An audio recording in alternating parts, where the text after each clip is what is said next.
In this lesson, you will learn how control laws protect a modern fly-by-wire aeroplane's flight envelope, and how similar protections are provided in a traditional aeroplane with the autopilot engaged.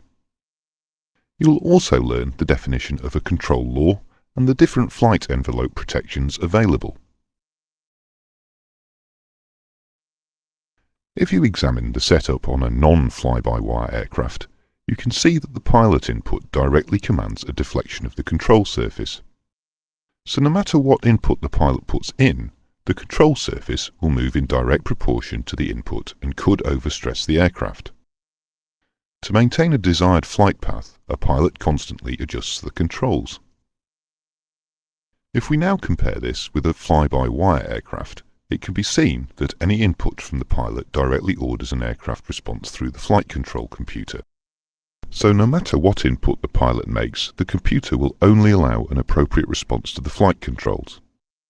The computer maintains the flight path the pilot has selected and also ensures that the aeroplane cannot be overstressed. The relationship between the pilot input and the control surface movement is called control law. Fly-by-wire control laws are divided into various categories based on aircraft serviceability and stages of flight. The first is normal law, which is applied when all systems work or when a single failure of a computer or a peripheral system is experienced. Alternate law applies when multiple failures of redundant systems are experienced. Direct law is applied when certain multiple failures are experienced. With an autopilot engaged in a traditional aeroplane, similar flight envelope protections are provided. There are two further occasions when normal law is not applied, and these are during ground operation and flare mode, when the normal pitch laws would be unsuitable for safe and instinctive pilot operation. The purpose of flight envelope protection is to give a pilot full authority, in order to consistently achieve the best possible aircraft performance in extreme conditions and to reduce the risks of over-controlling or overstressing the aircraft.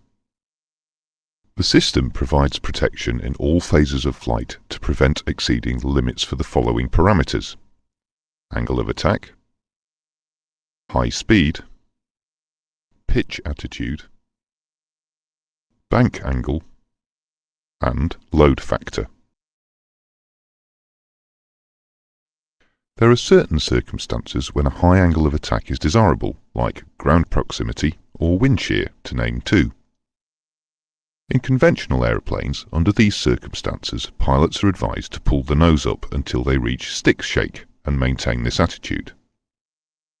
For a pilot to maintain the ideal flight path is not easy. Pull back too much and the aeroplane enters a stall. Not pulling back far enough would not achieve the best climb angle. Either situation would lead to an accident. But with a fly-by-wire system, the pilot can pull back fully on the controls and the flight control computer will ensure that the aeroplane achieves the best angle of attack without stalling. It achieves this by allowing the angle of attack to increase until the aeroplane reaches alpha prot, where the pilot demand is converted into an angle of attack demand. If the pilot continues to pull back on the control, the aeroplane will continue to increase its angle of attack, and the auto throttles will apply more power. If the pilot is still demanding an increase in the angle of attack, the flight control computer will allow him to select up to alpha max and no more. If the pilot was to release the control at any stage above alpha prot, the computer would maintain alpha prot angle of attack. Maximum speed of the flight envelope is defined by velocity maximum operating, VMO, or Mach maximum operating, MMO. In a descent, if the speed increases above VMO, MMO, and the controls are in neutral, the aeroplane will pitch up. To reduce the speed below VMO, MMO. If the controls are demanding a descent, then the speed excursion beyond VMO, MMO will be larger.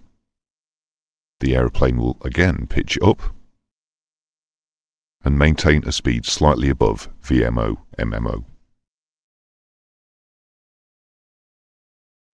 Pitch attitude protection enhances the angle of attack protection and high-speed protection by limiting the maximum pitch angle to 30 degrees nose up and 15 degrees nose down.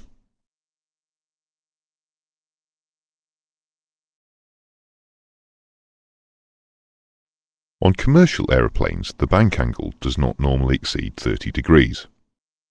For an Airbus aeroplane, if the bank angle remains within 33 degrees, the flight control computers will automatically apply pitch compensation and maintain the selected bank angle when the controls are released.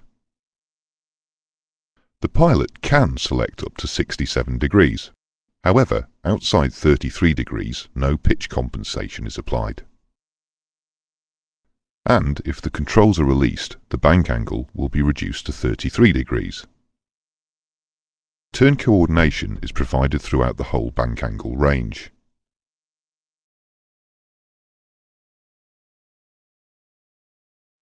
Load factor is the amount of G being applied to an aeroplane at any one time. G varies depending on the manoeuvre being undertaken. In a banked turn, we use part of the lift vector as the turning force, and therefore need to increase the G-force to maintain level flight. For example, in a steady-state 30-degree bank turn, the aeroplane undergoes a G-force of 1.15 G. Whereas at 60 degrees bank, the G requirement is increased to 2 G. In conventional aeroplanes, remaining within the aeroplane's load factor requires pilot judgment and feel. In an emergency, this could lead to the maximum load being exceeded and damage to the aeroplane. In a fly-by-wire aeroplane, the flight control computers know the instantaneous G load, which is supplied by accelerometers, and will reduce the elevator input to remain within the aeroplane's load factor limit. In this lesson, you have learned about fly-by-wire control laws and the flight envelope protection system. The most important thing you need to remember is that the relationship between the pilot input and the control surface movement is called control law.